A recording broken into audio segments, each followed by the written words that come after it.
সিলেটে নির্বাচনী প্রচারণা শুরু তারেক রহমানের। প্রতিশ্রুতি বাস্তবায়নে ভোট চাইলেন ধানের শীষে। কিছুক্ষণ পর যোগ দেবেন আলিয়া মাদ্রাসা মাঠের জনসভায় নেতা কর্মীর ঢল। মিরপুরে জনসভা দিয়ে ভোটের প্রচারণায় নামবেন জামায়াত আমির। কাল যাবেন উত্তরবঙ্গ সফরে। 3 নেতা ও হাদির সমাধিতে শ্রদ্ধা জানিয়ে নির্বাচনী যাত্রা শুরু করবে এনসিপি। ফুটপাতের রক্ষক পুলিশ ও সিটি কর্পোরেশনই এখন ভক্ষক। একাধিক স্থানে হাঁটার রাস্তা দখল করে কন্ট্রোল রুম। পাম্প বসিয়ে পিছিয়ে নেয় ওয়াসাও, বিপাকে পথচারী। এলসির বাইরে 764 কোটি ডলারের ভোগ্যপণ্য ও যন্ত্রাংশ আমদানি। কন্ট্রাক্ট সেলে দর কমবে 15% বলছেন ব্যবসায়ীরা। অর্থ পাচার নিয়ে কেন্দ্রীয় ব্যাংকের জিরো টলারেন্স। এবং গ্রিনল্যান্ড ইস্যুতে সমঝোতার পথে ট্রাম্প। চুক্তির কাঠামো তৈরির ঘোষণা। ইউরোপের উপর বাড়তি শুল্ক স্থগিত। খনিজ আহরণে একসঙ্গে কাজ করবে যুক্তরাষ্ট্র, ইইউ।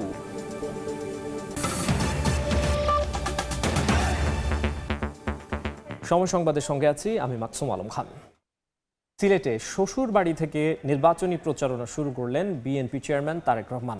প্রতিশ্রুতি বাস্তবায়নে ভোট চাইলেন ধানের শীষে।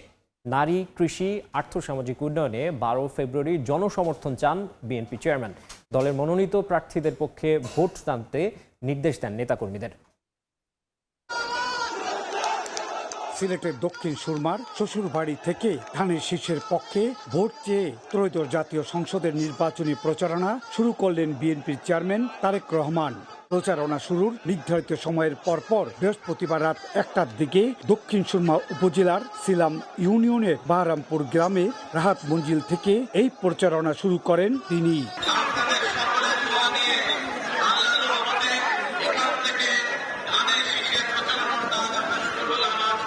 শ্বশুরবাড়ি পৌঁছানোর পরে উপস্থিত সাধারণ মানুষের উদ্দেশ্যে কথা বলেন বিএনপি চেয়ারম্যান। এ সময় নারীদের অধিকার রক্ষা ও স্বাবলম্বী করতে ফ্যামিলি কার্ড, কৃষকদের সচ্ছলতায় কৃষি কার্ড সহ জনগণের কাছে দেয়া প্রতিশ্রুতি বাস্তবায়নে সবার দোয়া চান তিনি।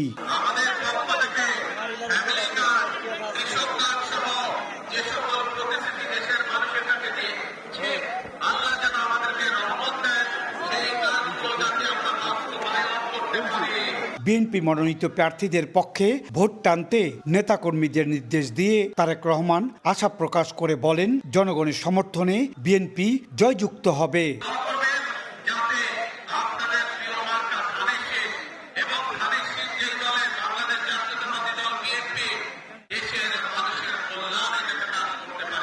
লন্ডনে নির্বাসিত জীবন কাটিয়ে 17 বছর পর দেশে ফিরে ঢাকার বাইরে সিলেট থেকেই নির্বাচনী প্রচারণা শুরু করলেন তারেক রহমান। এর আগে রাতে সিলেট পৌঁছান তিনি। সেখানে সস্ত্রীক হযরত শাহজালাল ও হযরত শাহপরান রহমতুল্লাহি আলাইহির মাজার জিয়ারত করেন বিএনপি চেয়ারম্যান। বৃহস্পতিবার বেলা 11টায় নগরীর আলিয়া মাদ্রাসা মাঠে জনসভায় যোগ দিয়ে প্রচারণা চালাবেন তারেক রহমান। এছাড়া মৌলভীবাজার, হবিগঞ্জ, ব্রাহ্মণবাড়িয়া, ভৈরব, নরসিংদী ও নারায়ণগঞ্জ সহ বেশ কয়েকটি স্থানে জনসভা ও পথসভা করার কথা রয়েছে বিএনপি চেয়ারম্যানের। ইকরামুল কবির, সময় সংবাদ, সিলেট। কিছুক্ষণ পরে সিলেটের আলিয়া মাদ্রাসা মাঠে নির্বাচনী জনসভায় যোগ দেবেন বিএনপি চেয়ারম্যান তারেক রহমান। এই মুহূর্তে সেখানে আছেন সহকর্মী আহমেদ সালেহিন এবং ইকরামুল কবির। সরাসরি আমরা প্রথমেই যাচ্ছি সালেহিনের কাছে। সালেহিন,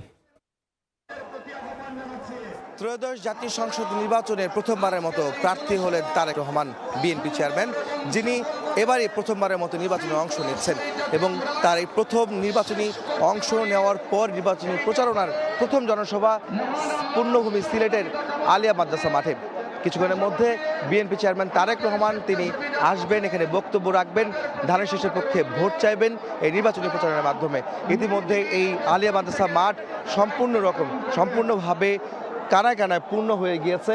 আপনারা দেখতে পাচ্ছেন যে একটি কালারফুল একটি রঙিন সমাবেশ অনুষ্ঠিত হতে যাচ্ছে এই আলিয়া মাদ্রাসা মাঠে, যেখানে নেতাকর্মী, তার সমর্থক, বিএনপির যারা রয়েছেন তারা এই মাঠে এসেছেন। বিভিন্ন অঙ্গ সহযোগী সংগঠনের সিলেটের বিভিন্ন অঞ্চল থেকে তারা কিন্তু এখানে এসেছেন আজকের এই সমাবেশে যোগ দেওয়ার জন্য, যেখানে তাদের নেতা বিএনপির চেয়ারম্যান তারেক রহমান তিনি সমাবেশে যোগ দিবেন এবং এই যে সমাবেশে তিনি বক্তব্য রাখবেন, দিক নির্দেশনামূলক বক্তব্য রাখবেন।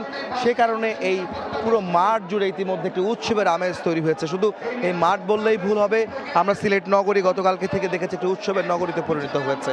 আমরা দেখেছি মাঠের আশেপাশে যতগুলি রাস্তা আছে সব রাস্তা ধীরে এখানে সে রাস্তা ধরে মানুষজন, সাধারণ মানুষ সহ নেতাকর্মী সবাই কিন্তু আসছেন মিছিল নিয়ে, বিভিন্ন ব্যানার প্লাকার্ড সব হাতে নিয়ে তারা এই সমাবেশ স্থলে এসেছেন এবং আসছেন, এখনও তারা আসছেন, ছুটছেন এই মাঠের দিকে।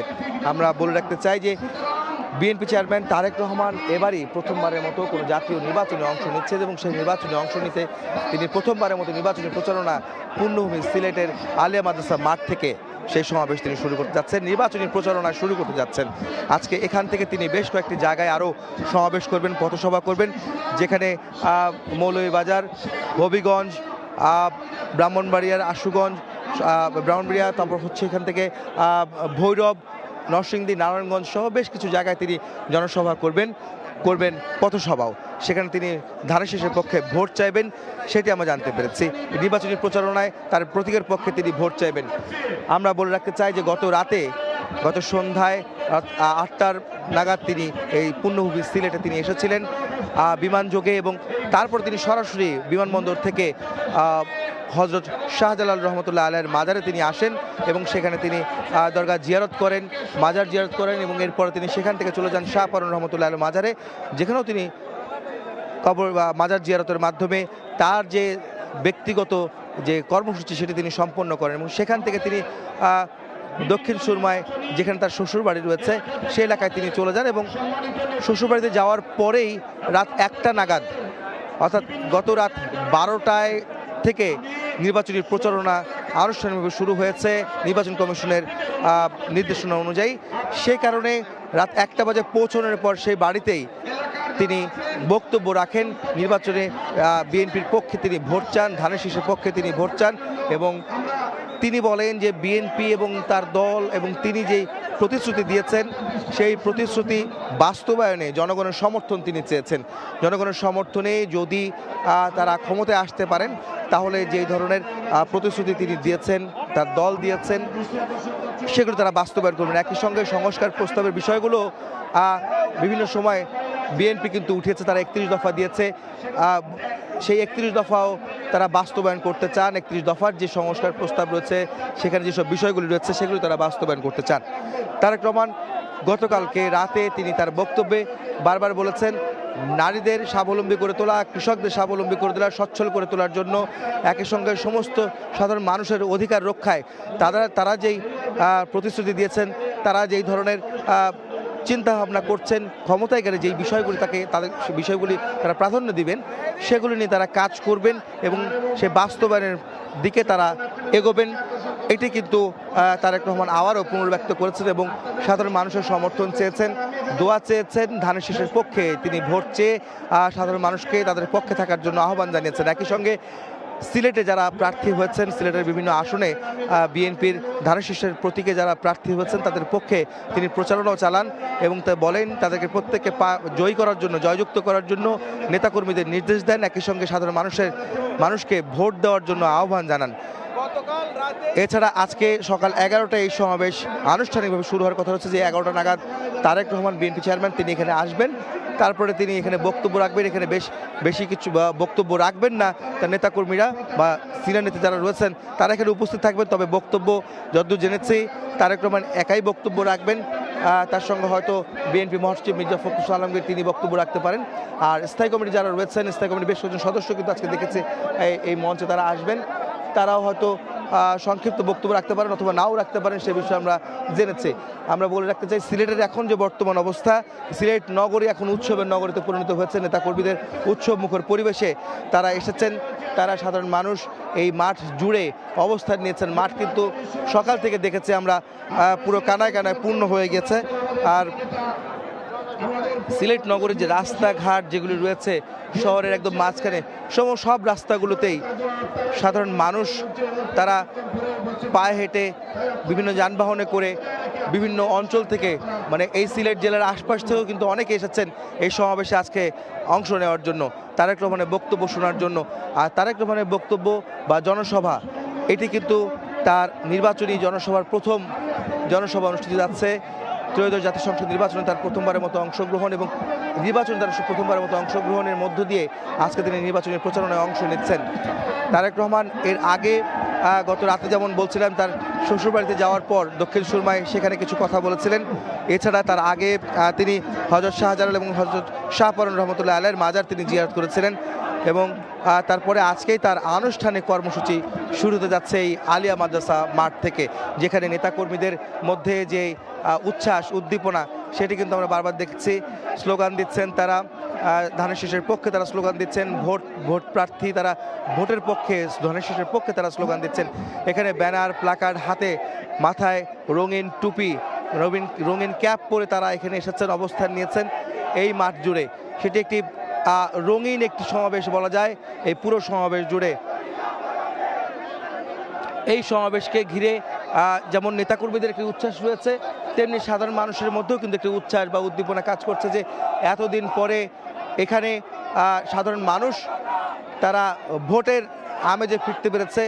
বহু বছর তারা ভোট দিতে পারেননি, তারা আমরা দেখেছি বহুদিন সাধারণ মানুষ ভোট দিতে পারেননি। সেই আকাঙ্ক্ষা থেকে এবার একটি ভোটের পরিবেশ তৈরি হয়েছে। সেই ভোটের পরিবেশের যে তৈরি হওয়ার পরে ভোটের পরিবেশ তৈরি হচ্ছে, সেই ভোটে আসলে সাধারণ মানুষ তাদের প্রার্থীদের নির্বাচিত করতে চান, তাদের যে পছন্দের প্রার্থী তারা নির্বাচিত করবেন। আর বিএনপি তাদের প্রতীকের পক্ষে তারা ভোট চাচ্ছেন, ভোট চাইবেন। তারেক রহমান কিছুক্ষণের মধ্যে এখানে আসবেন।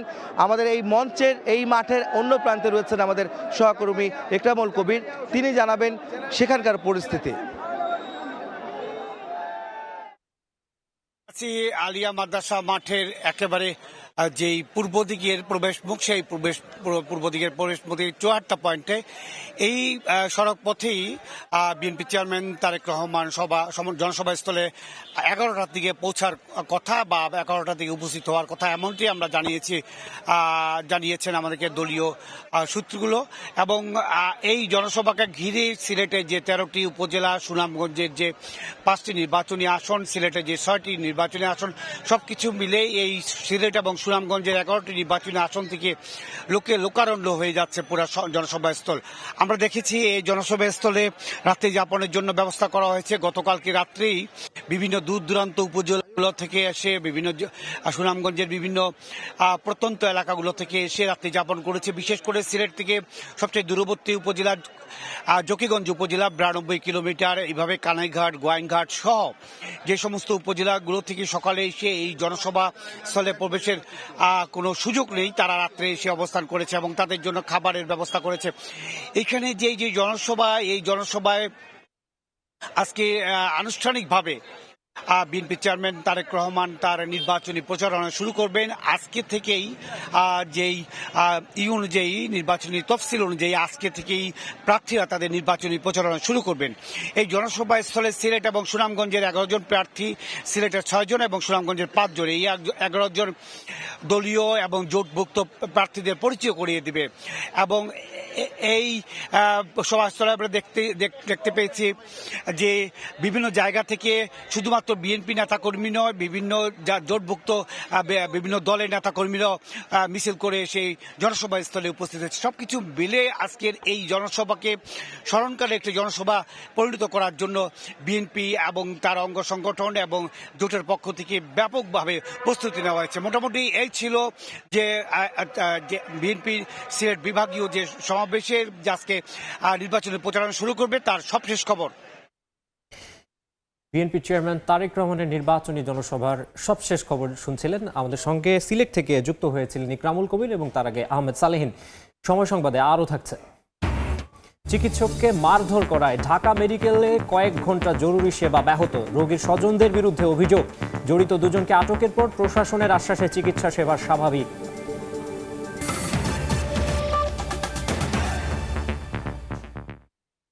ঢাকা থেকে নির্বাচনী প্রচারণা শুরু করবেন জামায়াতের আমির ও 10 দলীয় জোটের শীর্ষ নেতা ডক্টর শফিকুর রহমান। দুপুরে মিরপুরের জনসভায় অংশ নেবেন তিনি। এরপর নির্বাচনী প্রচারণায় যাবেন উত্তরবঙ্গ সফরে। রাজধানী থেকে নির্বাচনের আনুষ্ঠানিক প্রচারণা শুরু করবেন জামায়াতে ইসলামীর আমির ডাক্তার শফিকুর রহমান। বৃহস্পতিবার দুপুরে মিরপুরে জনসভায় অংশ নেবেন তিনি।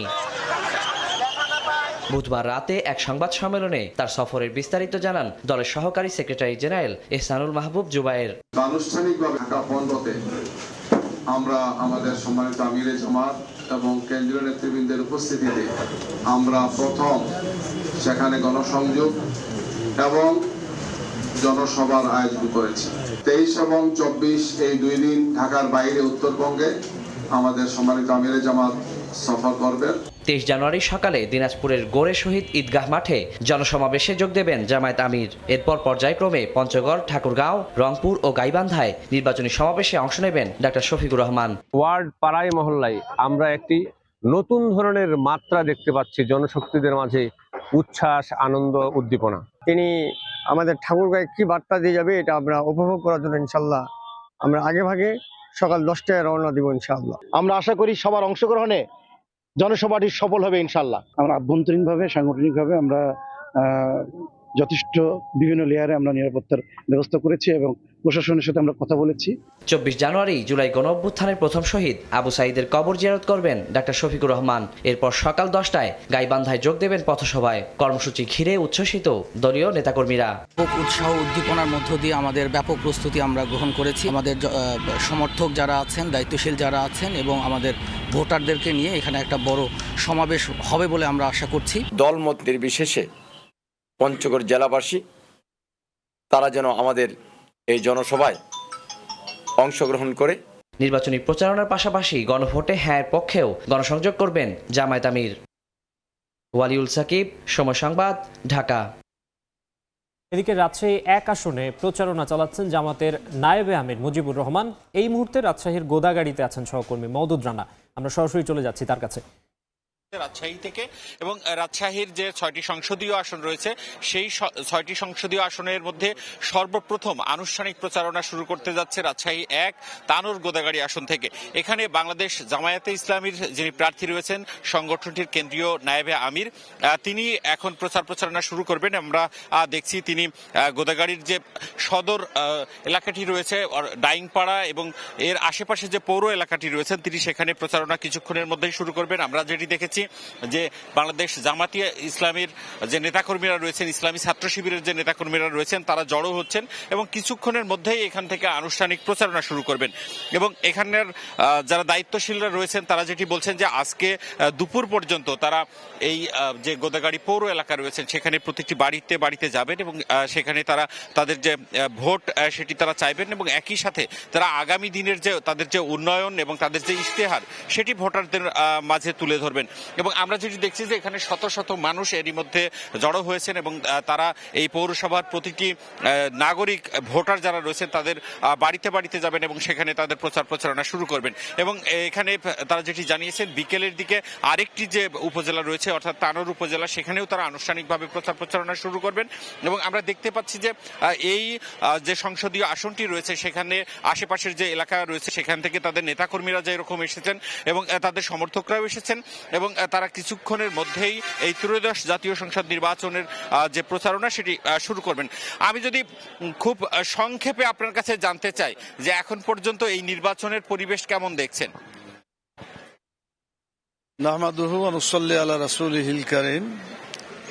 সম্মানিত দর্শক শ্রোতা, সময় টেলিভিশনের প্রশ্নের জবাবে আমরা বলতে চাই আলহামদুলিল্লাহ এখন পর্যন্ত পরিবেশ আমরা খুব খারাপ হয়েছে বলে মনে করি না, তবে খারাপের কিছু লক্ষণ আমাদের সামনে দেখা গেছে। যে প্রার্থী যেমনটি বলছিলেন যে এখন উৎসবমুখর পরিবেশ আছে এবং তিনি তাদের যে প্রচারণা সেটি কিছুক্ষণের মধ্যেই শুরু করবেন। রাজশাহী 1 আসনে জামাতের নায়েবে আমির মুজিবুর রহমানের প্রচারণার খবর জানাতে যুক্ত হয়েছিলেন মওদুদ রানা। এবার একটু এনসিপির খবরে যেতে চাই। রংপুরের কাউনিয়ায় নির্বাচনী প্রচারণা চালাচ্ছেন এনসিপি প্রার্থী আক্তার হোসেন, সেখানে রয়েছেন রেদওয়ান হিমেল। আমরা চলে যাচ্ছি তার কাছে। পরের দিন থেকে আমরা দেখেছি যারা প্রার্থী রয়েছেন তারা কিন্তু একেবারে মাঠ চষে বেড়াচ্ছেন। আপনাদেরকে জানিয়ে রাখি, আমি এই মুহূর্তে আছি রংপুর পীরগাছা যে 4 আসনটি রয়েছে, সেই রংপুর পীরগাছা রংপুর কাউনিয়ার যে টেপা মধুপুর রয়েছে, আমরা সেখানে অবস্থান করছি। আপনাদেরকে জানিয়ে রাখি, জাতীয় নাগরিক পার্টি এনসিপির মনোনীত যিনি প্রার্থী রয়েছেন আক্তার হোসেন, তিনি কিন্তু রংপুরের এই যে পীরগাছা কাউনিয়া যে 4 আসন রয়েছে সেখান থেকে আসলে প্রতিদ্বন্দ্বিতা করবেন। তিনি প্রার্থী রয়েছেন এবং আমরা দেখেছি সেই ভোর থেকে উনি কিন্তু কাউনিয়া এবং পীরগাছা সাধারণ মানুষের দোরগোড়ায় যাচ্ছেন, তাদের সঙ্গে কথা বলছেন, তাদের কাছে ভোট চাইছেন, তাদের কাছে মেসেজ দিচ্ছেন আগামীর বাংলাদেশ বিনির্মাণে কিভাবে আসলে এগিয়ে নিতে চায় সেই কথা কিন্তু তিনি বলছেন। সেখানে আমরা দেখেছি সাধারণ যারা মানুষ রয়েছেন, পুরুষ মহিলা সবার সঙ্গে কিন্তু তিনি আলাপচারিতায় একেবারে ব্যস্ত সময় পার করছেন। গতকাল প্রতীক বরাদ্দের পরপরই দেখেছি আমি আক্তার বিভিন্ন জায়গায় গিয়েছিলেন, এরপর আজকে গতকাল রাত ভোর পর্যন্ত তিনি আসলে ক্যাম্পেইন বিভিন্ন জায়গায় মানুষের কাছে গিয়েছেন। আজকে ভোর থেকে আমরা দেখছি যে আসলে কাউনিয়ার টেপা মধুপুরের বিভিন্ন জায়গায় গিয়ে তিনি আসলে প্রচারণা চালাচ্ছেন, সাধারণ মানুষের সঙ্গে কথা বলছেন। সবকিছু মিলে যদি বলি, জেলার পীরগাছা এবং কাউনিয়া উপজেলা এবং হারাগাছ পৌরসভা নিয়ে গঠিত রংপুরের 4 আসন, এখানে মোট ভোটার আছে 5,04,758 জন, যাদের মধ্যে পুরুষ 2,47,954 জন এবং নারী ভোটার রয়েছেন 2,56,799 জন। সেখানে হিজড়াও রয়েছেন তৃতীয় লিঙ্গে যারা 4 জন। এখানে মোট ভোট কেন্দ্র রয়েছে কিন্তু 163টি। সবকিছু মিলে যদি বলি, এখানে বিএনপি মনোনীত প্রার্থী রয়েছেন ইমদাদুল হক ভরসা, তিনি ধানের শীষ প্রতীকে লড়বেন এবং সেক্ষেত্রে বাংলাদেশ সমাজতান্ত্রিক দল বিভিন্ন দলের আসলে রয়েছেন এবং হাত পাখা আছেন এবং জাতীয় নাগরিক পার্টি এনসিপি যিনি মনোনীত প্রার্থী রয়েছেন আক্তার হোসেন, তিনি কিন্তু আসলে এই আসনটি থেকে প্রতিদ্বন্দ্বিতা করছেন। সবকিছু মিলে একেবারে ভোটের প্রচারণায় কিন্তু ব্যস্ত সময় পার করছেন প্রার্থীরা। তো এই ছিল রংপুরের কাউনিয়া থেকে এনসিপি যিনি মনোনীত প্রার্থী আক্তার হোসেন, তার প্রচারণার থেকে সর্বশেষ তথ্য। এনসিপি প্রার্থী আক্তার হোসেনের প্রচারণার খবর জানাতে সরাসরি যুক্ত হয়েছিলেন রেদওয়ান হিমেল। নাটোরে জিয়া পরিষদ সদস্য ও বিল হালতি ত্রিমোহনী কলেজের সহকারী অধ্যাপক রেজওয়াল করিমকে গলা কেটে হত্যা করেছে দুর্বৃত্তরা। রাতে সিংড়া উপজেলার কুমারপাড়া এলাকায় তাকে খুন করা হয়। স্থানীয়রা জানায়, রাতে বেশ কয়েকটি মোটরসাইকেলে করে কয়েকজন সন্ত্রাসী রেজাউল করিমের বাড়ির সামনে এসে ডাকাডাকি শুরু করে। বাড়ি থেকে বের হলে সন্ত্রাসীরা তাকে কুপিয়ে ও গলা কেটে হত্যা নিশ্চিত করে পালিয়ে যায়। এই ঘটনায় বিক্ষুব্ধরা একজনের বাড়িতে আগুন দেয়। এতে আগুনে পুড়ে এক বৃদ্ধার মৃত্যু হয়েছে বলে নিশ্চিত করেছেন সিংড়া উপজেলা নির্বাহী কর্মকর্তা আব্দুল্লাহ আল রিফাত।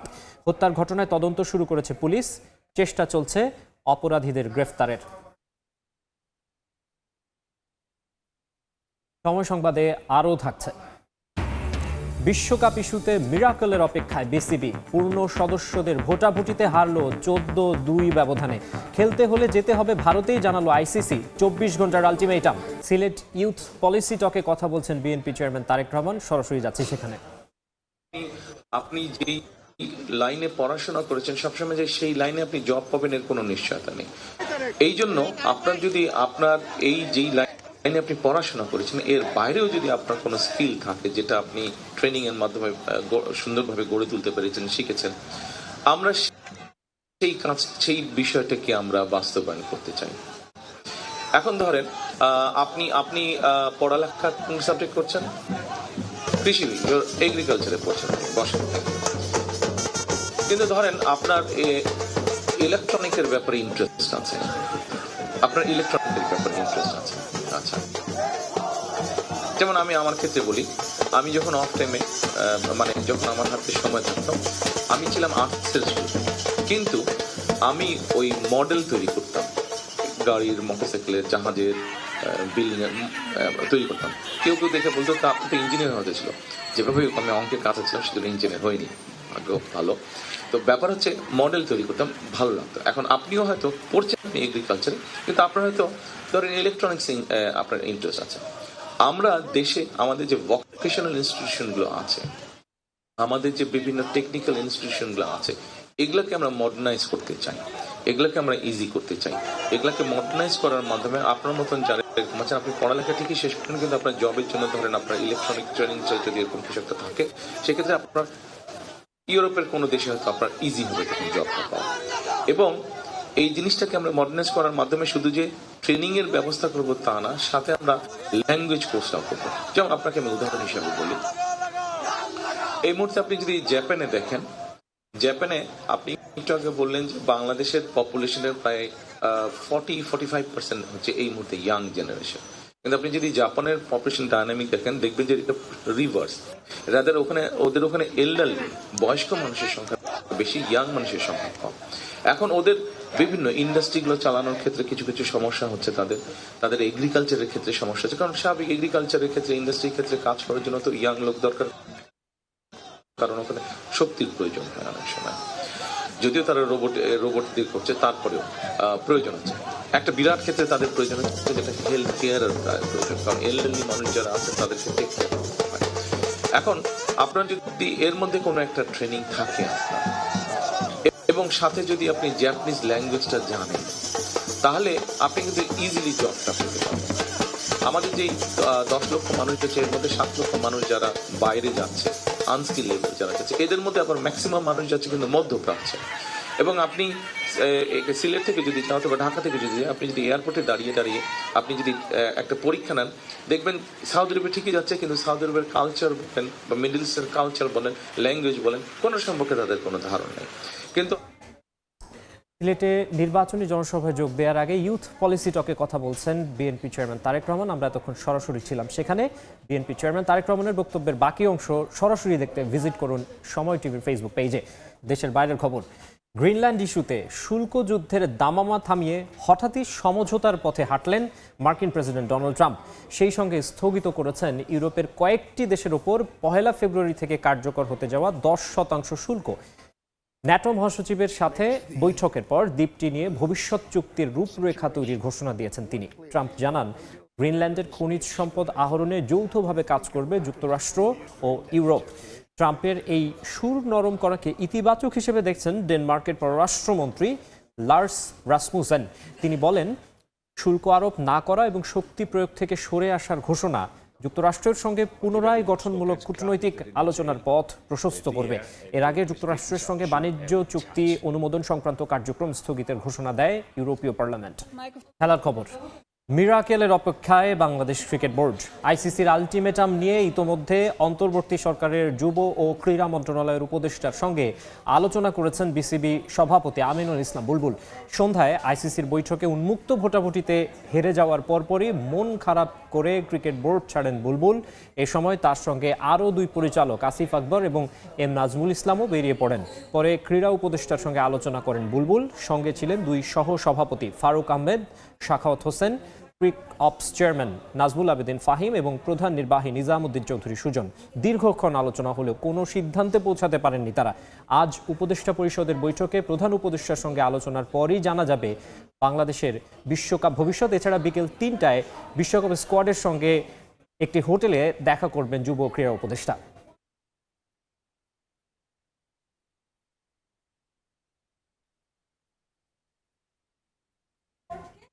এ পর্যায়ে শীর্ষ সংবাদগুলো জানিয়ে দিচ্ছে আরেকবার। সিলেটে নির্বাচনী প্রচারণা শুরু তারেক রহমানের। প্রতিশ্রুতি বাস্তবায়নে ভোট চাইলেন ধানের শীষে। কিছুক্ষণ পর যোগ দেবেন আলিয়া মাদ্রাসা মাঠের জনসভায় নেতাকর্মীর ঢল। মিরপুরে জনসভা দিয়ে ভোটের প্রচারণায় নামবেন জামায়াত আমির। কাল যাবেন উত্তরবঙ্গ সফরে। 3 নেতা ও হাদির সমাধিতে শ্রদ্ধা জানিয়ে নির্বাচনী যাত্রা শুরু করবে এনসিপি। এবং ফুটপাতের রক্ষক পুলিশ ও সিটি কর্পোরেশনই এখন ভক্ষক। একাধিক স্থানে হাঁটার রাস্তা দখল করে কন্ট্রোল রুম। পাম্প বসিয়ে পিছিয়ে নেই ওয়াসাও, বিপাকে পথচারী।